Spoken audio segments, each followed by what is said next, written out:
अस्सलाम वालेकुम। अच्छा, केमिकल इक्विलिब्रियम चैप्टर नंबर जो हमारे पास 9 है उसके ये एमसीक्यूज़ हैं, तो हम सॉल्व करते हैं इनको। सबसे पहला हमारे पास एमसीक्यू है कि the characteristics of a reversible reaction are mainly except following one. अच्छा, जो रिवर्सिबल रिएक्शंस होते हैं उनके कौन से कैरेक्टरिस्टिक्स हैं? Except following one. ठीक है, तो product never combine to form reactant, option A हमारे पास है, और बी है they never complete, they proceed in both ways, they have a double arrow between the reactant and products.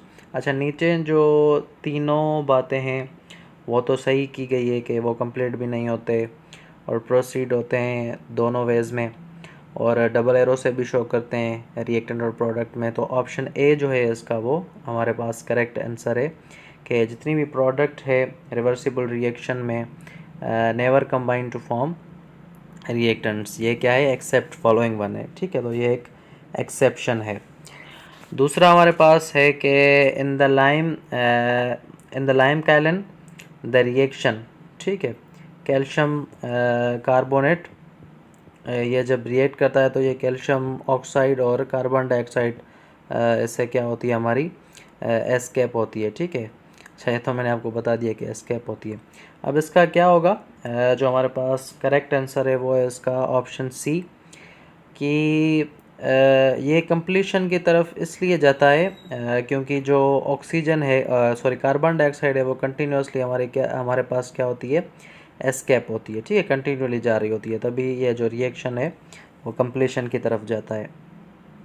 Question number 3 है कि for the reaction 2A plus B, और ये reversible reaction के एरोज शो किए गए हैं, और 3C ये हमें दिया गया है। ठीक है, अब इसका हमें क्या करना है? The expression for the equilibrium constant. अब हमें पता है कि जो Kc होती है, ये हमने पढ़ा है कि Kc is equal to product upon reactant. ठीक है, और जितना भी ये हमारे पास जो फ्रंट में कोफिशिएंट है उसको हम एक्सपोनेंट की फॉर्म में लिखते हैं, तो इसका करेक्ट ऑप्शन होगा हमारे पास ऑप्शन डी। ठीक है, ऑप्शन डी क्यों? क्योंकि आप देखें कि प्रोडक्ट में जो सी है उसके ऊपर जो 3 पावर है वो यहाँ पर जो 3 है वो कोफिशिएंट में है। ठीक है, तो उसको हम एक्सपोनेंट में लिखेंगे, और ए, और यहाँ पर भी जो हमारे पास एक्सपोनेंट है वो हम कोफिशिएंट है ए का 2, वो हम एक्सपोनेंट की फॉर्म में लिखते हैं, और ये B.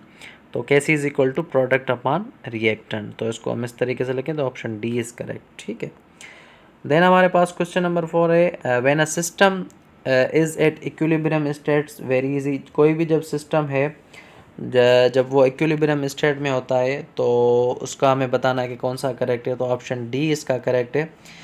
Rate of forward and reverse reactions equal होते हैं तभी जो हमारा जो सिस्टम होता है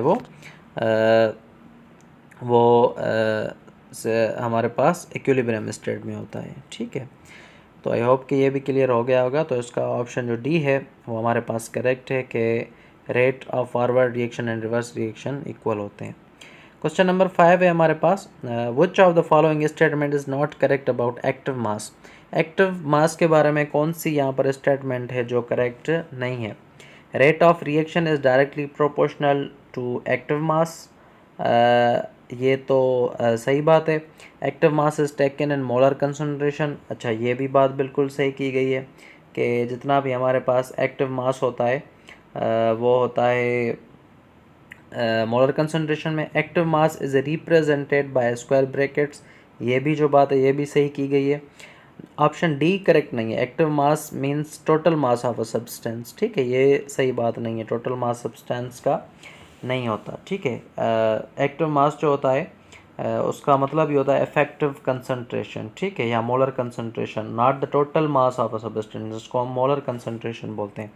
तो ऑप्शन डी जो है वो करेक्ट नहीं है, बाकी तीनों चीज़ें जो बताई गई हैं वो सही हैं। ठीक, क्वेश्चन नंबर 6 है हमारे पास, when the magnitude of Kc is very large. अब Kc का जो मैग्नीट्यूड है वो लार्ज होगा तो वो क्या इंडिकेट करेगा? ठीक है, 6 है ये हमारे पास, वन बाय वन मैं इनको पढ़ता हूँ।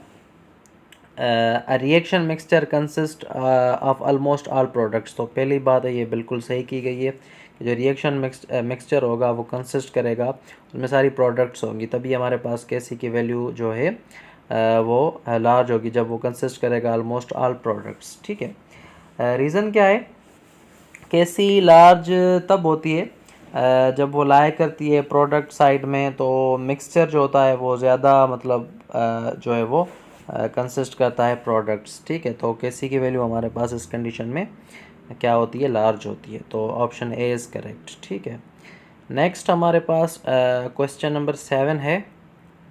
क्वेश्चन नंबर 7 है when the magnitude of Kc is very small.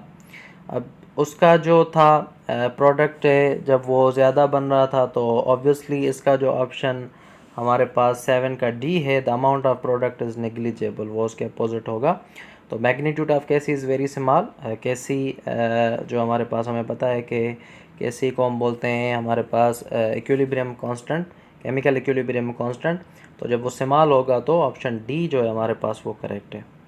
अच्छा, क्वेश्चन नंबर 8 है reactions which have comparable amount of reactants and products at equilibrium state है। पहले सवाल को समझें कि रिएक्शंस हैं वो उनके पास कंपेरेबल अमाउंट्स है, रिएक्टेंट के भी और प्रोडक्ट के भी। ठीक है, कंपेरेबल अमाउंट है एट इक्विलिब्रियम स्टेट।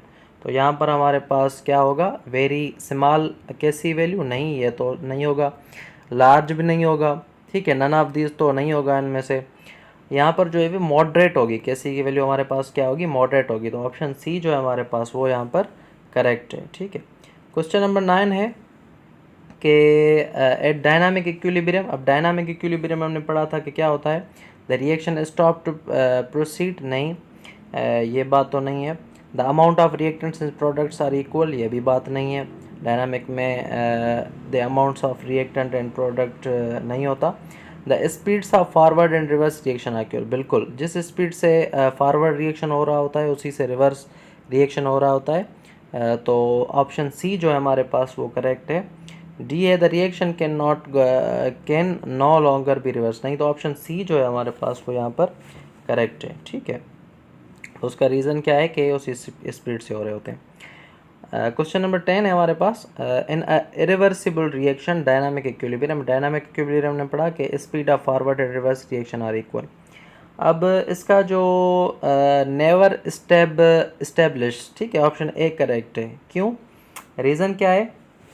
इसका रीज़न ये है कि जो हमारे पास इरिवर्सिबल रिएक्शन होता है वो बैकवर्ड प्रोसीड नहीं होता। ठीक है, तो डायनामिक इक्विलिब्रियम में क्या होगा?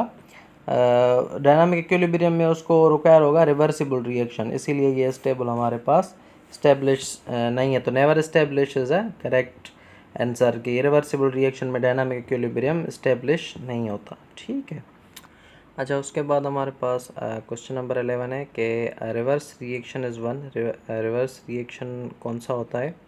विच proceeds from left to right, in which reactants react to form product which slows down gradually, which speeds up gradually। तो ऑप्शन डी हमारे पास करेक्ट है, which speeds up gradually, वो होता है हमारे पास रिवर्स रिएक्शन। ठीक है, nitrogen and hydrogen were reacted together to make ammonia. जब नाइट्रोजन और हाइड्रोजन मिलते हैं तो वो अमोनिया बनाते हैं। ठीक है, ये रिएक्शन भी दिया गया हुआ है और Kc की यहाँ पर वैल्यू भी गिवन है।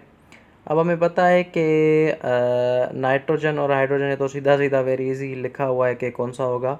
तो पूछ रहा है what will be the present in the equilibrium mixture, तो ऑब्वियस उसमें नाइट्रोजन हाइड्रोजन ही होंगे जो अमोनिया फॉर्म करेंगे। तो ऑप्शन बी जो है हमारे पास जो है वो करेक्ट है कि नाइट्रोजन और हाइड्रोजन एंड अमोनिया हमारे पास ये इस मिक्सचर में प्रेजेंट होते हैं। ठीक है, क्योंकि मिक्सचर पूछ रहा है।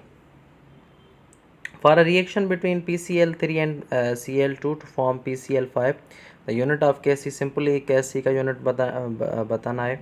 तो ऑप्शन सी हमारे पास यहाँ पर करेक्ट है, मोल क्यूबिक डेसीमीटर। ठीक है, मोल पर क्यूबिक डेसीमीटर या मोल DM क्यूब भी आप इसको पढ़ सकते हैं। तो ऑप्शन सी इज़ करेक्ट। तो यहाँ पर ही हमारे पास MCQs ख़त्म होते हैं।